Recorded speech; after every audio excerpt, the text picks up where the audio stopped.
Hey dudes, CI here. Last week I told you that I've got a new book coming out called Text Chain. It's coming out on March 15th, and I think it's the best thing I've ever written. I promised I'd be back to read you the first two chapters, and here we are. We'll do the first chapter today and the second chapter tomorrow. Text Chain, Chapter 1. Not bad, Sarah. Not bad at all. It's the morning of Sarah Dunfield's first day of college, and she's in her bedroom looking at herself in the mirror, trying to decide if she looks like a college student or not.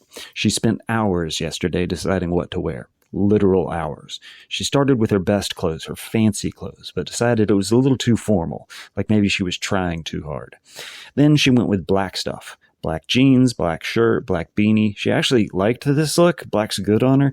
But was it the impression she wanted to give on the first day of college? That she's a goth? That she's a beatnik poet? That she's a potential mass shooter? Sarah's none of those things, so the all-black thing was out. To be honest, what Sarah really wants is to not stand out in any way. She wants to fit in completely. She wants everyone who sees her walking across campus today to think she's just another college freshman, just some nice girl from a nice family in the suburbs, which, to be clear, she most definitely is not. In the end, she decides to go casual. That's how college students, real college students, dress, right? Right? Sarah has no idea. But it's what she's going with. Faded, slightly holey jeans and a dark green sweatshirt. Sycamore University written across the front in big gray letters. Looking at herself in the mirror, she's about 60% confident this is the right choice. She leans in close, checks her makeup one last time. Not too much, not too little. She pulls back a few steps, checks the whole picture, is more or less satisfied with what she sees. Okay, Sarah, she says to her reflection, you can do this. You look good, you look the part, and you're totally going to fool these kids. They're going to think you're just another college student, just one of many. She throws her backpack over her shoulder so she really looks the part. Okay, college girl, let's do this. She opens her bedroom door, turns towards the living room, and immediately trips over a 2-foot-high spool of stolen copper wire. Writhing on the floor, her shins screaming in pain, she yells, Jesus fucking Christ, Mike! In the tiny kitchen of their tiny apartment, her Uncle Mike's pouring a cup of coffee. Oh yeah, he says disinterestedly. Watch out for that. Now in his 50s, Uncle Mike's a little gray up top and a little thick in the middle, but he still has that vaguely dangerous look about him that you can't help but pick up after a lifetime of petty crime. The fuck is it? Sarah says from the floor, rubbing her shin, pulling up her pant leg to see if she's bleeding. She's not. The fuck's it look like? Copper wire. That shit's worth a fortune. When did it show up? Last night. You didn't hear us bring it in? Good. You're welcome. Fucking shit, Mike. It's my first day of college. He looks at Sarah blankly. Okay. What's that mean to me? It means I'll be the only freshman on campus who tripped over stolen copper wire this morning. Mike shrugs, leaning against the kitchen counter. You like living here? You like food? Shit like that copper wire is what pays for it all. Sarah can't really argue this point, so she doesn't try. Yeah, Mike's a criminal and a bit of an asshole, but he also lets her stay in his apartment, and has since she was 12. Did he raise her? Not really. Sarah kind of raised herself, but at least Mike didn't kick her out. He could have. Hell, he probably should have a few times, back when Sarah was a drunk, angry, loud, trashy, self-destructive train wreck. But he didn't. And because he didn't, Sarah made it through those years without having to live on the street. So in the end, if he's going to be a bit of a dickhead, fine. Sarah can take it. Picking herself up off the floor and grabbing her backpack, she heads for the door, all pissed that Mike fucked up her first day of college vibes. Hey, I got a line on some phones, Mike calls to her from the kitchen. You need a new phone? No, she yells over her shoulder as she goes, slamming the door behind her, storming down the stairs of their apartment building. The phone she has is still pretty new, and yes, it's from a load Mike stole. Pretty much everything she owns is stolen. The clothes, the makeup, the backpack. She didn't used to care about this. Now she does. She's a college student now. She wants people to think she comes from a college sort of family, even though clearly she doesn't. She's poor white trash. She just hopes nobody at college can tell. 50 feet from Sarah's front door is a set of railroad tracks. She cuts down a little dirt path through the blackberry bushes, turns north on the tracks, and starts walking. It's about a 30-minute walk to Sycamore University, the first 10 minutes on the tracks. There's this expression, wrong side of the tracks, and oh lord, is it appropriate here. Just on the other side of these tracks is a pretty nice little townhouse complex. On Sarah's side, Felony Fields. That's not the apartment's official name. Its official name is Franklin Fields, but everyone knows it as Felony Fields. It's probably listed that way on the city maps. It's certainly what the cops call it. They practically live here, showing up day and night, blue lights flashing.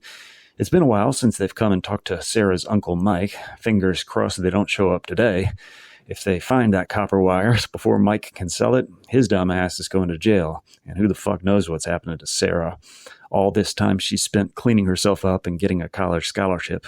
It might all be for nothing. She still might end up living on the street. Anyway, Sarah's been walking these tracks into town her entire life. It's not dangerous. The train only comes through twice a day, and it's in the middle of the afternoon. If it was at night and they honked their horn the whole time, Sarah would probably have a deep, undying hatred for trains. But no, she actually sort of likes them.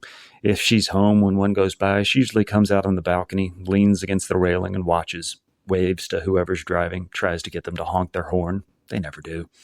The tracks are also kind of fun to walk down. Yeah, you're looking down most of the time, watching where you step so you don't trip, but that's okay. There's stuff to look at down there. The two rails, of course, the creosote-soaked timbers, a bunch of gravel, railroad spikes. Sometimes you'll see a spike that's come loose. Kids in the neighborhood collect those. Sarah did, back when she was a kid. She and her friends would pretend they were guns or knives or vampire stakes. One kid would be a vampire and the others would put a railroad spike through their heart. Sarah's pretty sure you need wooden stakes if you're trying to kill a real vampire, but they didn't care. They were just having fun. Also, Sarah's pretty sure vampires aren't real, but if they are real, they sparkle. On this, she's 100% certain. After about 10 minutes walking down the tracks, Sarah leaves them and starts down sidewalks. This might be her first day of college, but growing up in this town, she's walked this route 1 billion times. As half-hour walks go, it's really not bad. Just the same, she wished she didn't have to make it. She wishes she could live on campus, in a dorm, like a real college freshman. As she approaches the Sycamore University campus, she starts getting low-key excited.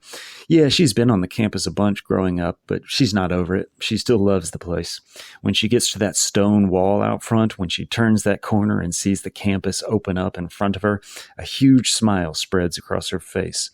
The big grassy mall, the old leafy trees, the pretty buildings, the college students everywhere, walking to the dining hall, heading to their classes, whatever. For Sarah, it's like entering a different world. Not the world she grew up in, with its tiny apartment, its shitty neighborhood, and a petty criminal who's the only thing keeping her from sleeping under a bridge. No, that's the old Sarah Dunfield, the poor white trash Sarah Dunfield, the falling down drunk and starting fights in a Burger King parking lot Sarah Dunfield. Walking onto this beautiful college campus, she can leave all that behind. She can reinvent herself, become someone different, someone better. As far as these people know, she's just another college freshman, heading to class, bright-eyed and bushy-tailed, excited for the day ahead. Today is the first day of the rest of Sarah's life. Yeah, sure, you can say that about any day, no matter how inconsequential, but today it feels much more real. It truly feels like a rebirth. The old Sarah's dead. Long live the new Sarah. So that's the first chapter.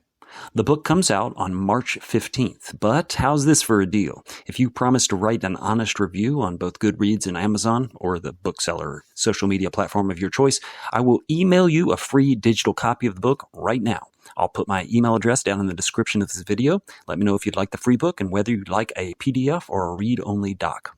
It's worth noting that last week, 2 people requested the free electronic copy of the book. One of them actually finished it in 1 day. That was Lacey, who reads incredibly fast. And she loved the book. So, that's your first positive review. Hopefully one of you listening now will also request the free book and will also read it quickly and enjoy it. And that's it for today. I will be back tomorrow with Chapter 2.